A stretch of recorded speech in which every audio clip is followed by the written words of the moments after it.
사무엘상 26장 13절부터 25절까지 한 절씩 교독하겠습니다. 이에 다윗이 건너편으로 가서 멀리 산 꼭대기에 서니 거리가 멀더라. 다윗이 백성과 넬의 아들 아브넬을 대하여 외쳐 이르되 아브넬아 너는 대답하지 아니하느냐 하니 아브넬이 대답하여 이르되 왕을 부르는 너는 누구냐 하더라. 다윗이 아브넬에게 이르되 네가 용사가 아니냐 이스라엘 가운데 너 같은 자가 누구냐 그러한데 네가 어찌하여 내 주 왕을 보호하지 아니하느냐 백성 가운데 한 사람이 내 주 왕을 죽이려고 들어갔었느니라. 여호와께서 살아계심을 두고 맹세하노니 여호와의 기름 부음 받은 너희 주를 보호하지 아니하였으니 너희는 마땅히 죽을 자이니라. 이제 왕의 창과 왕의 머리 곁에 있던 물병이 어디 있나 보라 하니 사울이 다윗의 음성을 알아듣고 이르되 내 아들 다윗아 이것이 내 음성이냐 하는지라. 다윗이 이르되 내 주 왕이여 내 음성이니이다 하고 또 이르되 내 주는 어찌하여 주의 종을 쫓으시나이까. 내가 무엇을 하였으며 내 손에 무슨 악이 있나이까. 원하건대 내 주 왕은 이제 종의 말을 들으소서. 만일 왕을 충동시켜 나를 해하려 하는 이가 여호와시면 여호와께서는 재물을 받으시기를 원하나이다마는 만일 사람들이면 그들이 여호와 앞에 저주를 받으리니 이는 그들이 이르기를 너는 가서 다른 신들을 섬기라 하고 오늘 나를 쫓아내어 여호와의 기업에 참여하지 못하게 함이니이다.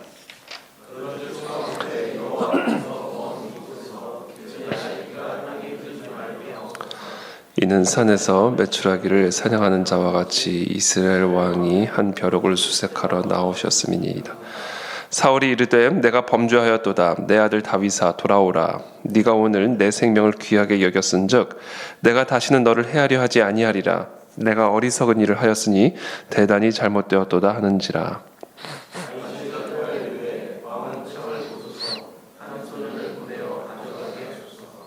여호와께서 사람에게 그의 공의와 신실을 따라 갚으시리니 이는 여호와께서 오늘 왕을 내 손에 넘기셨으되 나는 손을 들어 여호와의 기름 부음을 받은 자 치기를 원하지 아니하였음이니이다.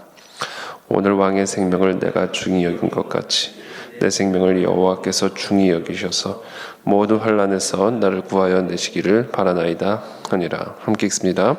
사울이 다윗에게 이르되 내 아들 다윗아 내게 복이 있을지로다. 네가 큰 일을 행하겠고 반드시 승리를 얻으리라 하니라. 다윗은 자기 길로 가고 사울은 자기 곳으로 돌아가니라. 아멘. 네.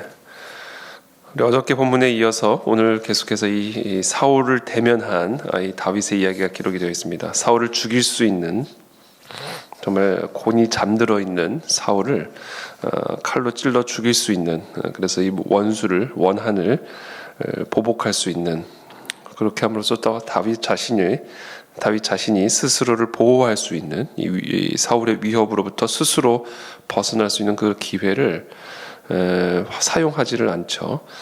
그 대신 이 잠들어 있는 사울의 머리 곁에 있는 창과 물병만을 가지고 와서 이제 사울을 깨웁니다. 오늘 본문의 이야기죠. 아브넬에게 외칩니다. 이 사울을 지키는 책임을 갖고 있는 아브넬에게 이야기를 하는 것이죠. 네가 어찌하여 네 주 왕을 보호하지 아니하느냐? 백성 가운데 한 사람이 네 주 왕을 죽이려고 들어갔었느니라. 왕의 곁에 있었던 창과 물병이 어디 있는지를 보라 이렇게 하면서 이 아브넬 그리고 사울을 깨우는 그런 모습이 기록이 되어 있습니다. 다윗이 정말 이 사울을 죽일 수 있는 상황 속에서 죽이지 않은 이 사건은 이 성경의 역사 속에서 아주 중요하고 아주 유명한 이야기입니다. 결국 오늘 본문은 이 사울이 다윗을 축복하는 그런 장면으로 오늘 본문이 마무리가 되는 것이죠. 우리가 어떻게 하면 축복을 받는 삶을 살 수 있을까? 여러분 제가 지난 몇 주간 계속해서 나누는 주제 모든 복과 저주는 이유가 있다라는 겁니다. 우리가 하나님을 믿는 사람은 이 복과 저주가 분명한 이유에 의해서 분명한 근거에 의해서 우리에게 주어진다라는 것을 반드시 기억해야 합니다. 복을 받은 사람은 그럴 이유가 있는 것이고 저주를 받은 사람은 그럴 만한 이유가 있는 겁니다. 그래서 우리는 우리의 삶에 저주의 힘이 역사하고 있지 않은지를 면밀하게 점검해야 됩니다. 그리고 그런 저주의 증상, 저주의 표지들이 우리의 삶 속에서 발견이 되어진다면 우리는 그 이유를 정확하게 알아야 되고 그리고 그 이유를 정확하게 제거해야 됩니다. 그것이 우리가 하나님의 복을 받는 그런 인생을 살아갈 수 있는, 또 우리의 자손들이 복을 받을 수 있는 길이고 비결입니다. 왜냐하면 하나님은 복과 저주를 그 당대에만 주는 것이 아니라 그 자손에게까지 복 또는 저주를 베푸시겠다라고 분명하게 우리에게 말씀하고 있기 때문에 그렇습니다. 그래서 우리 자녀들이 잘 되려면 우리가 잘 살아야 됩니다. 그것이 바로 하나님의 원리다라는 것이죠. 신명기의 말씀에 보면 생명과 사망이 너희 앞에 있고 또 축복과 저주가 너희 앞에 있으니 생명을 택하고 저주를 택하지 말라, 이렇게 분명하게 우리에게 말씀하십니다. 이것은 신약 성경의 언어로 바꿔서 표현을 하면 마귀에게 틈을 주지 말라입니다. 이게 신약 언어입니다. 구약 언어는 생명과 사망, 축복과 저주 중에 생명을 택하고 축복을 택하라, 사망을 택하지 말고 저주를 택하지 말라, 이게 신명기적인 언어라고 한다면, 이게 구약적인 언어라고 한다면, 그래서 이 구약의 모든 역사는 바로 그와 같은 신명기적인 원리의 역사들입니다. 이스라엘 백성들은 끊임없이 사망을 택하고 끊임없이 저주를 택하는 그 이야기가 이스라엘의 왕조 이야기죠. 그리고 그 이스라엘의 왕조 이야기, 그와 같은 신명기적인 역사가 이 사무엘상에서는 사울이라는 인물 그리고 다윗이라는 인물을 통해서 어떻게 보면 대표적으로, 상징적으로, 대조적으로 우리에게 보여주고 있는 것입니다. 끊임없이 저주를 택하는 사울과 끊임없이 생명을 택하는, 끊임없이 저주를 택하는 사울과 끊임없이 축복을 택하는 이 사울과 다윗의 대조적인 모습을 신명기적인 언어로 우리에게 보여주고 있는 것이죠. 그것을 사도 바울은 모세의 언어와는 달리 이 영적인 의미로, 모세는 법적인 개념으로 우리에게 설명을 해줬다면 이 바울은 이제 영적인 의미로 우리에게 가르쳐줍니다. 영적인 의미로 마귀에게 틈을 주지 마라. 이 마귀에게 틈을 주지 마라. 베드로는 항상 근신하고 깨어 있어라, 주의하고 깨어 있으라, 이렇게 말을 하죠. 항상 주의하고 깨어 있으라 말을 하면서 우는 사자와 같이 두루 삼킬 자를 찾아 사탄 마귀가 찾아다닌다, 이렇게 얘기합니다. 우리 속에 갇혀 있지 않다라는 겁니다. 어떤 특정한 지역에 가야 위험한 게 아니다. 두루 다닌다. 이게 무슨 얘기냐면 우리 일상의 삶에서 그냥 우리의 밥 먹고 자고 일하고 쉬고 놀고 우리의 삶을 그냥 영위하는 그냥 우리의 일상의 삶에서 사탄 마귀가 우는 사자처럼 삼키기 위해 틈을 찾고 있다. 틈을 노리고 있다. 그러면서 마귀에게 틈을 주지 마라. 항상 주의하고 깨어 있으라, 이렇게 얘기하는 것이죠. 그러면서 사도 바울은 이와 같은 이 영적인 현상, 현실, 우는 사자같이 우리를 삼키려는 일상의 삶에서 우리를 삼키려는 이런 영적 현실 속에서 우리가 어떻게 하면 마귀에게 틈을 주지 않을 수 있을까? 어떻게 하면 마귀에게 틈을 주지 않아서 우리가 하나님의 축복 가운데 사는 삶을 살아갈 수 있을까에 대한 여러 가지 일상의 삶의 원리들을, 그리스도인에게 합당한 생활의 원리들을 로마서를 통해서도 그렇고 에베소서를 통해서도 그렇고 사실 사도 바울이 쓴 모든 서신서들을 통해서 우리에게 경고하고 있고 또 권면하고 있고 또 격려하고 있는 겁니다. 여러분 혹시 집에 도둑 들어본 적 있으세요? 역시 집에 딱 들어갔더니 아침에 일어났더니 도둑이 들어와 있던 경험이 있어요. 저는 아주 어렸을 때 저희 집에 도둑이 한 번 들어왔었습니다. 담을 넘어가지고 아침에 일어났더니 집이 뭐 난리가 나. 저희 아버지가 그때 해외 출장에 가 계신 상황이어서 어머니하고 저희 동생하고 저하고만 있었는데 저는 그냥 곤히 자고 있어서 무슨 일이 일어나는지도 몰랐어요. 아침에 일어났더니 어머니가 뭐 경찰을 부르시고 뭐 이웃 분들이 오시고 뭐 난리가 났더라고요. 뭐 나중에 알려진 사실이지만 그냥 단순한 위협, 뭐 특별히 훔쳐가기 위해서라기보다도 어떻게 보면 위협하기 위해서 어떤 그런 일이 있었던 것 같은데, 하여튼 여하튼간에 도둑이 들어왔었어요. 저는 도둑을 보지는 못했습니다만 그 느낌은 압니다. 제가 이 집에 도둑이 들어왔을 때 어떤 느낌인지를 제가 느끼는 거죠. 가장 안전해야 될 곳, 가장 복을 누려야 될 곳에 도둑이 들어왔을 때 이 마음에 어떤 느낌이 들어오는지를 제가 그 어린 나이였지만 경험해 본 일이 있습니다. 이게 마귀가 우리 안에 들어오는 게 그런 거다라는 거죠. 마귀가 우리 삶에 틈이 탄다는 게 이렇게 무서운 거예요.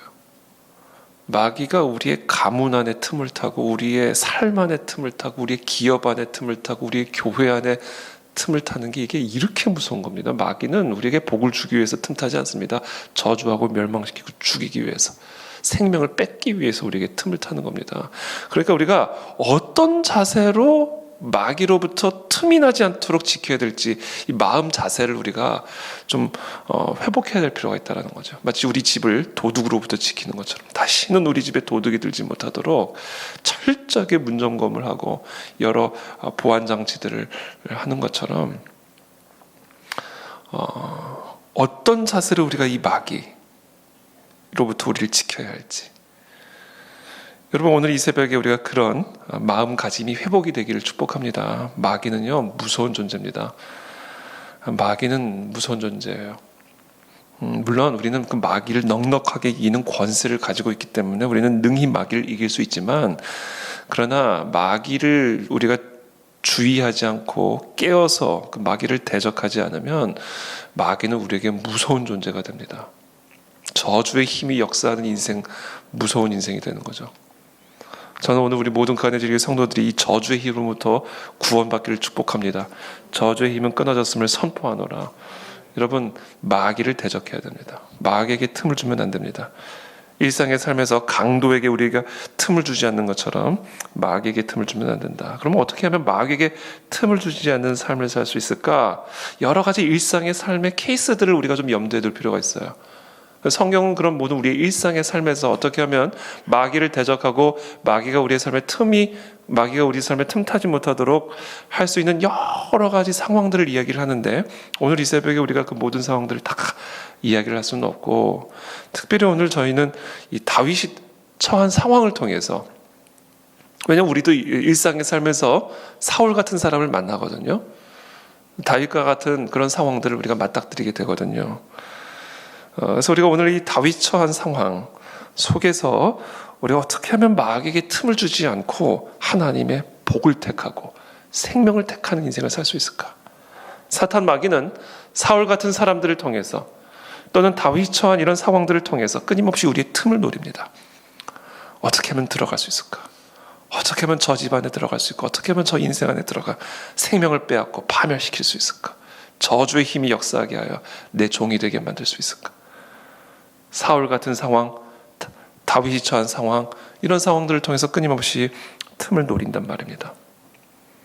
그래서 오늘 우리는 오늘 이 본문을 통해서 아주 중요한 우리가 지켜야 할 원리 세 가지만 제가 간략하게 말씀드리겠습니다. 첫 번째, 억울한 상황입니다. 지금은 다윗은 지금 너무너무 억울한 상황이에요. 사울 같은 악인으로 말미암아 목숨을 빼앗길 수 있는, 생명의 위협을 느끼고 있는 그런 너무너무나 억울한 상황입니다. 우리가 억울한 상황 가운데 있을 때 조심해야 됩니다. 왜냐하면 그때는 악을 악으로 갚을 수 있는 그런 위험성이 있기 때문에 그렇습니다. 이게 마귀의 틈이에요. 내게 악한 행위를 하는 사람을 악으로 갚고자 하는 마음, 이게 마귀의 틈입니다. 그래서 로마서에서도 그렇고 예수 그리스도께서 마태복음 산상수훈에서도 그렇고 절대로 악한 자를 대적하지 마라. 절대로 악을 악으로 이기지 마라. 그것은 마귀의 영향력을 확대시키는 거다. 그 사람이 나에게 악을 행함으로써 내가 그 사람을 악으로 갚으면 악은 2배, 아니 4배, 6배, 10배.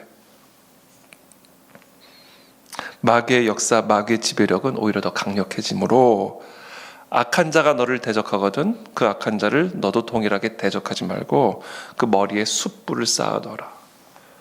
목마른 원수들에게 물을 대접하고 굶주린 원수들에게 먹을 것을 주고 왼뺨을 떼면 오른뺨을 대고 속옷을 갖고자 하면 겉옷까지 내주고 악을 악으로 대응하여 악을 불지르지 말고 왼뺨을 맞거든 오른뺨을 대므로 악을 차단하라는 거예요. 속옷을 뺏고자 한다면 겉옷까지 줌으로써 악의 번짐을 차단하라는 거예요. 그렇게 함으로써 마귀에게 틈을 주지 말라는 겁니다. 그 사울이라는 악인을 통한 그 악이 너에게까지 전염이 되지 못하도록 왼뺨을 맞으면 오른뺨을 갖다 댐으로써 악의 번짐을, 악의 전염을 차단하라 이거예요. 네가 그 악에 전염당하지 않도록 차단하라는 거예요. 이게 첫 번째 원리입니다, 여러분. 우리는 이 원리를 알아야 돼요.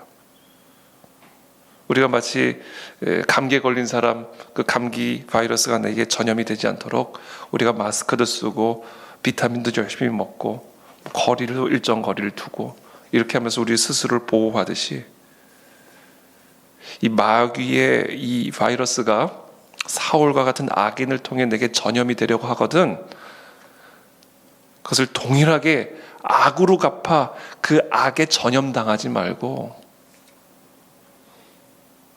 안 맞은 뺨을 돌려대고 안 뺏긴 것들을 그냥 거저 줌으로써 그 악의 전염을 차단하라 이겁니다. 이것은 꼭 물리적으로 왼뺨을 맞고 오른뺨을 꼭 갖다 대야 되는 것을 의미하는 것은 꼭 아니에요. 악을 차단하라는 개념입니다.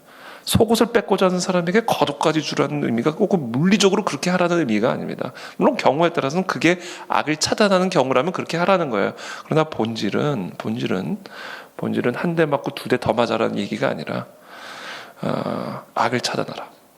악을 차단할 수 있는 방법을 택하라 이것이죠.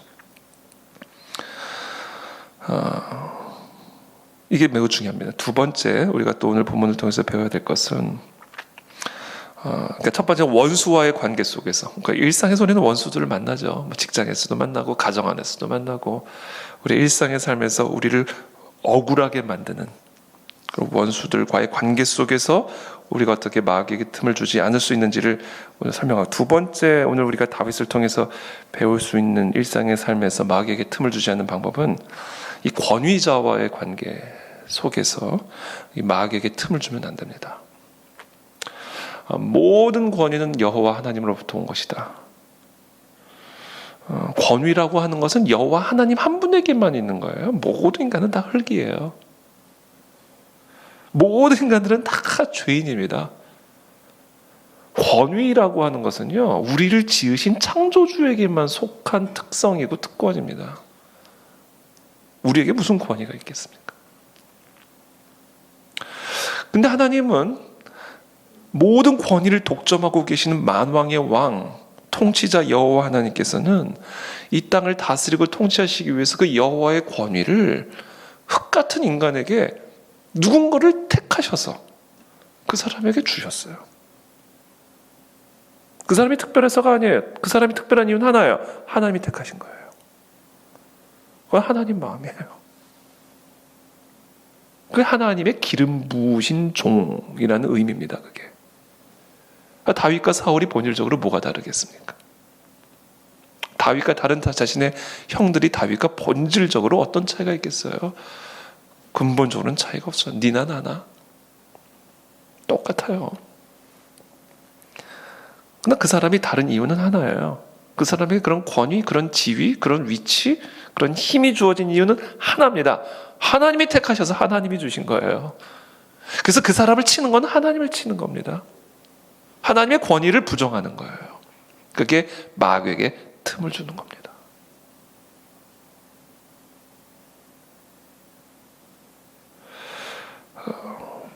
권위자와의 관계를 여러분들이 점검하시길 바랍니다. 우리의 가장 1차적인 권위자는 부모, 또 교회 지도자들, 국가 지도자들, 학교, 이 세상의 모든 공동체에는 지도자들이 있어요. 하나님이 그 사람을 택하셔서 권위를 부여하신 지도자들이 있다고요. 세속적이든 아니면 영적인 면에서든. 그러므로 여러분들의 권위, 여러분들의 위에 하나님이 세우신 그 권위자와의 관계를 여러분들이 점검하십시오. 마귀는 그것을 통해서 틈을 탑니다. 출애굽의 역사를 보면 모세의 권위를 대적했던 수많은 사람들의 삶에 어떻게 마귀가 틈을 탔는지를 우리가 볼 수가 있고요. 오늘 이 다윗의 태도를 통해서 심지어 자기를 죽이려고 하는 권위자에 대해서도 하나님이 알아서 판단하실 것이다라고 하는 하나님의 주권을 인정하는 거죠. 그러니까 양면적인 거예요. 자기를 죽이려고 하는 잘못된 권위자에 대해서 다윗은 양면적인 태도를 취했습니다. 하나, 첫 번째, 기름 부음 받은 종이기 때문에 난 칠 수 없다. 두 번째, 기름 부음 받은 종이기 때문에 그 기름을 부으신 하나님이 처리하실 것이다. 이게 다윗의 태도입니다. 이게 사울 같은 권위자 아래에 있는 다윗 같은 사람들이 취해야 할 태도다.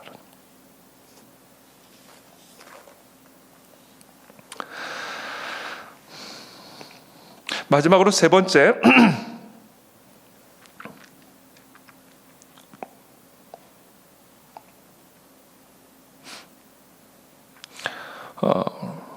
회개입니다.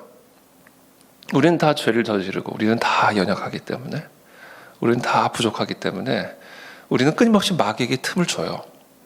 어떻게 우리가 완벽하게 마귀에게 틈을 주지 않는 그런 철벽의 상태로 우리가 살아갈 수가 있겠습니까? 우리는 끊임없이 마귀에게 틈을 줍니다. 끊임없이. 그래서 중요한 것은 마귀에게 틈을 주지 않는 것도 너무 중요하지만 그만큼 중요한 게 뭐냐면 틈을 줬을 때 어떻게 다시 틈을 주지 않을 수 있느냐, 어떻게 틈탄 마귀를 다시 내쫓을 수 있느냐, 이것도 너무너무 중요한 거죠. 그 방법이 바로 회개다라는 겁니다. 회개. 사울에게 마귀가 틈을 탔어요. 시기라고 하는 방식을 통해서 마귀에게 틈을 줬습니다. 사울의 연약함으로 말미암아 마귀가 들어간 거예요 지금. 그래서 아무 죄 없는 다윗을 죽이려고 혈안이 돼 있는 겁니다. 마귀에게 사로잡힌 자의 모습이죠. 그랬을 때 사울이 다시 돌아올 수 있는 방법이 있어요. 마귀를 대적하고 내쫓고 다시금 회복할 수 있는 방법이 있습니다. 그게 뭐냐면 회개예요. 21절에 보면 다윗이 이렇게 원수를 스스로 갚지 않고 모든 것을 하는게 맡겼을 때 사울이 이르되 21절에 내가 범죄하였도다. 내 아들 다윗아 돌아오라. 네가 오늘 내 생명을 귀하게 여겼은즉 내가 다시는 너를 해하려 하지 아니하리라. 내가 어리석은 일을 하였으니 대단히 잘못되었도다 하는지라. 회개하는 거죠. 근데 이게 진짜 회개일까? 이게 오늘 제 마지막 결론입니다.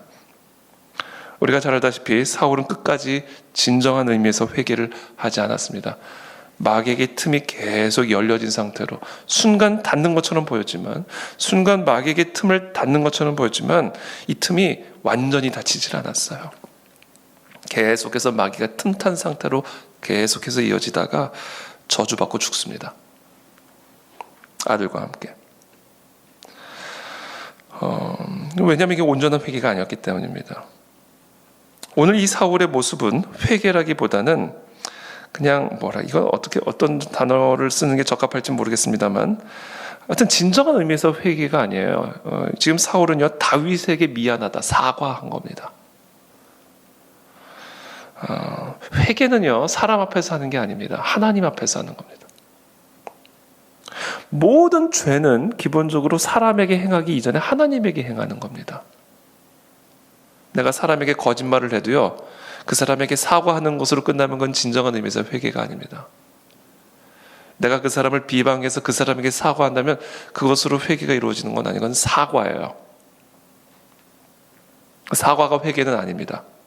사과가 반복되는 이유는 회개가 이루어지지 않은 상태로 사람에게 사과만 하고 있기 때문에 오늘 사과하고 내일 사과하고 똑같은 사과가 계속해서 반복이 되는 겁니다.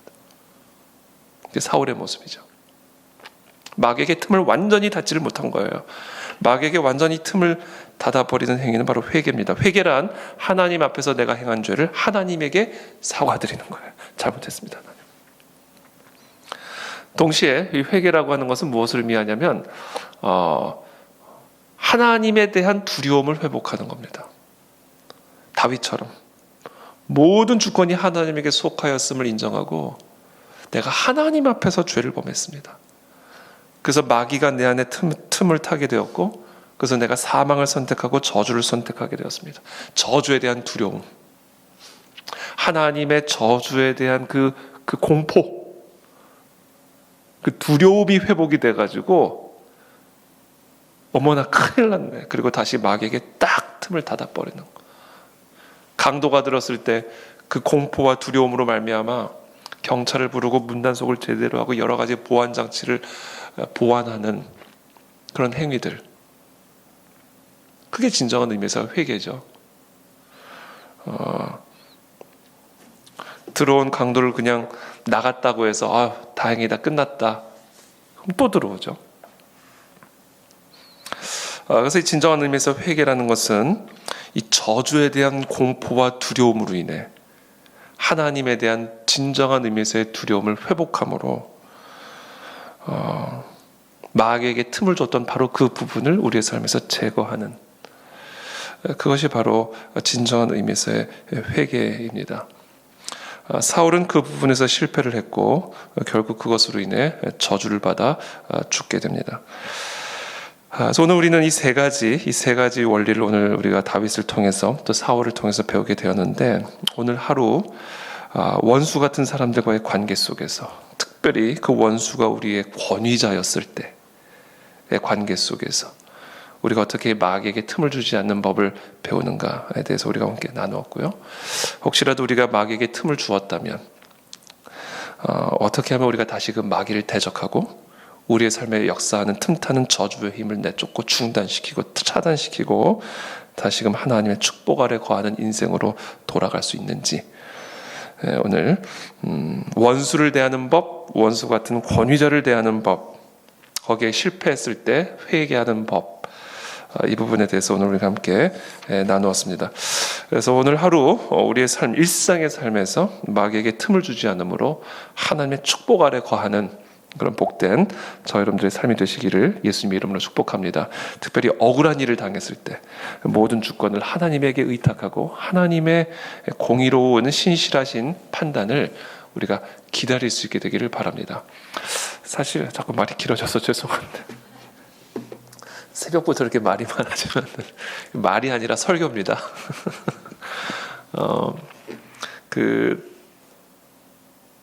다 자기 상황들이 있어요. 사실은 사울도 자기 나름대로의 이유가 있을 거예요. 얘기하라 그러면. 뭐 다윗도 마찬가지고. 그래서 양비론에 빠지기가 쉽습니다. 그러나 하나님은 양비론은 아니에요. 항상. 물론 우리가 다 죄인이기 때문에 우리가 다 실수하고 잘못합니다. 그래서 우리가 함부로 판단하는 것도 조심스러운 일이죠. 그래서 우리가 모든 판단을 하나님께 맡기면요, 하나님이 책망받아야 할 사람들은 책망하시고 위로받아야 될 사람들은 위로하시고, 그래서 우리가 함부로 판단하지 말고 우리가 하나님께 모든 것을 의탁함으로 하나님이 모든 것을 질서를 잡아주시고 회복하시고, 책망이 필요하면 책망을 하시고 위로가 필요하면 위로하시고, 이건 모든 게 하나님이 심판하시는 부분이다. 그 모든 것을 하나님께 의탁하고 하나님의 판단을 겸허하게 기다리는 그런 저와 여러분들이 되시기를 예수님 이름으로 축복합니다. 자, 기도하겠습니다.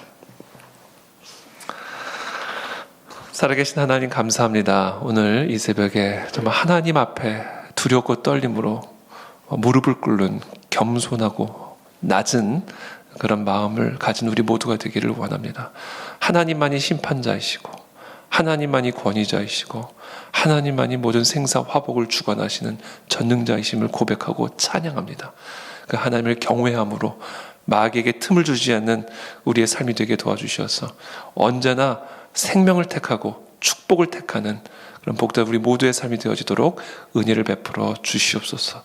특별히 사울 같은 권위자 밑에 고통과 억울함 가운데 있는 자들이 있다면 하나님 찾아가셔서 위로해 주시고 모든 것들을 바로잡아 주시고, 하나님 우리가 그 모든 상황들을 통해서 배워야 할 것, 깨달아야 할 것, 또 회복되고 치유되어야 할 것, 책망받아야 할 것, 하나님 모든 것들을 배울 수 있는 기회로 삼을 수 있도록 우리 모두에게 은혜를 베풀어 주시옵소서. 감사하며 예수 그리스도 이름으로 기도합니다. 아멘.